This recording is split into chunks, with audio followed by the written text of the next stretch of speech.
I so appreciate the healing ministry of God and how He takes care of us and how He heals and delivers us.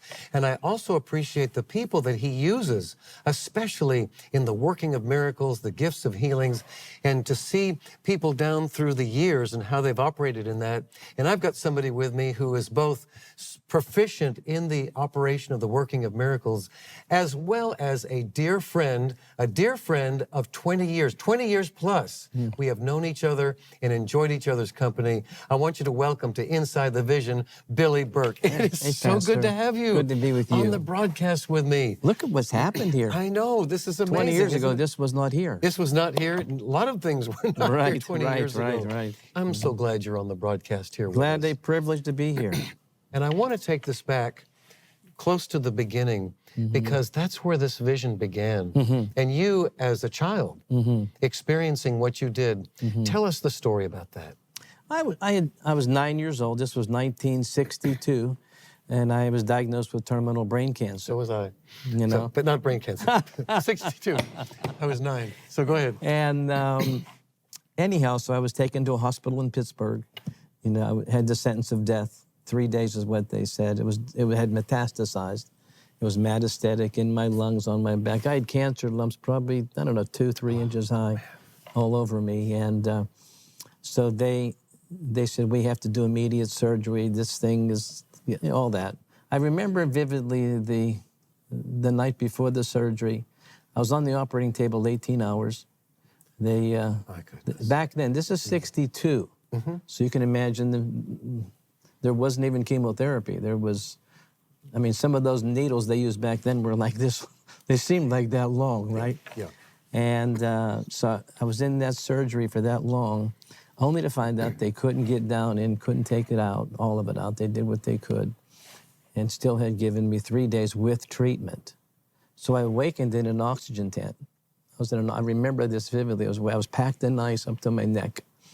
And the veil over the tent. I could see people through the tent. And my grandmother came around to the side of the tent and just ripped the plastic off where I was laying. And she said, hey, don't worry about a thing. We're getting you out of here. We're taking you down to Catherine Kuhlman's service.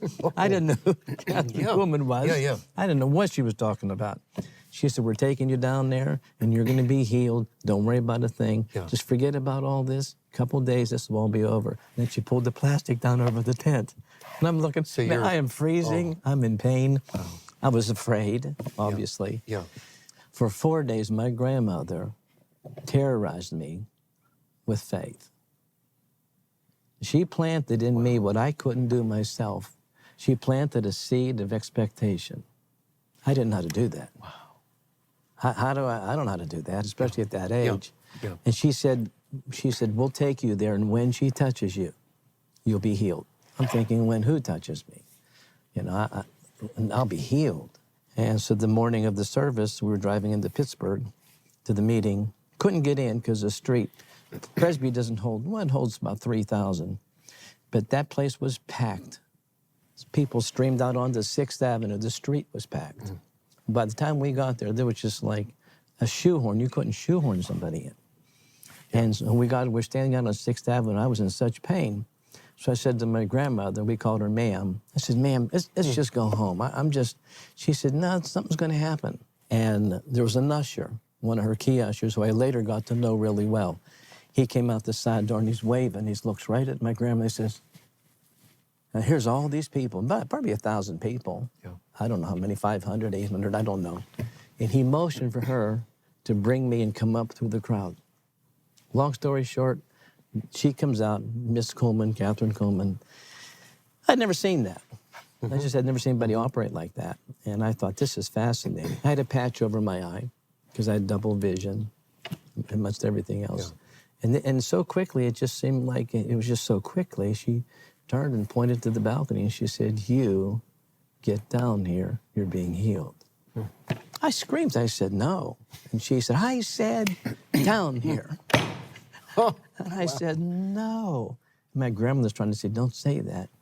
Then she said, ushers, go get him. So they picked me up and carried me down to, and I remember going down that marble aisleway. Went down and she came out and there we are standing face to face. And she said, I want to know your name. I said, my name, my ball, because I couldn't talk right. The cancer really had impeded my speech. Yeah. I said, Bowley. And she said, aha.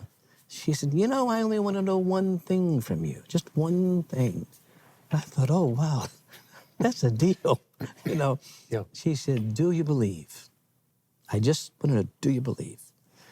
And I thought, I shook my head, yes. And she turned around to walk away.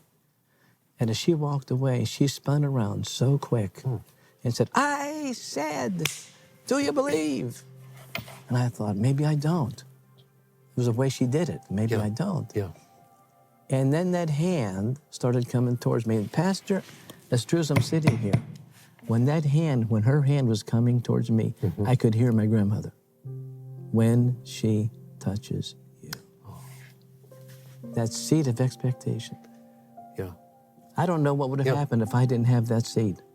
So she touched me. 4 rows fell with me. The front 4 rows of the Presby Church. Wow. Went with me. And she said, you know, young Billy, that's what she called me, young Billy. You know, young Billy, you need more than this. No, I don't want any more of this. But how do you say that? And boom, then I went down the second time. When I got up, she said, take the patch off your eye. I said, no, I have double vision. She said, either you take it off or I'm taking it off. When I flipped it up, my eyes were straight. I was like, wow. It was like, I registered, this worked. And she said, so I see you couldn't walk on this side. Leave him go, let him walk.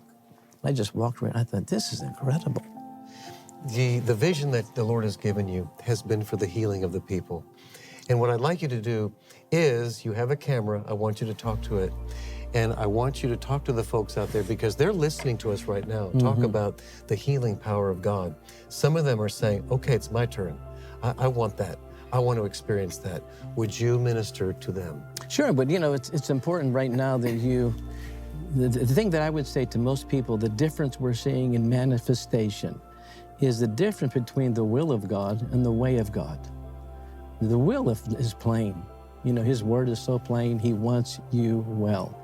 Any age, any condition, he wants you well. But the area of surrender is, how does he want to bring that about? And sometimes we really can't write our own script on how manifestation takes place. Yeah. And if you live long enough, he's going to use doctors, he's going to use nutritionists, he's going to use, some things that we maybe aren't, he's going to use the elders of your church. He's going to use the prayer of faith. He's going to use the gifts of the Spirit. God's got a full arsenal of the way, and he wants you. And if we can surrender, how? He's going to do it. Well, Billy, thank you for being here, taking your time out to be with us. And join me on this program, Inside the Vision. Privilege. We love you. You are a blessing to my life. Your healing is already an accomplished fact. Receive it by faith, believe it, and continue to speak the word over yourself every day. As we close out today's episode, I want to make sure I get something into your hands that will help build your faith. Go to InsideTheVision.org and you'll find some free downloads specific to building your spirit around the subject of faith. These free resources are available to you, so don't miss out. And of course, like we say every week, become a KCM Vision Insider. As a Vision Insider, you're connected to the vision of this ministry. You're the first to know all we have going on. So head to InsideTheVision.org and sign up. It's free and it's easy to do. InsideTheVision.org.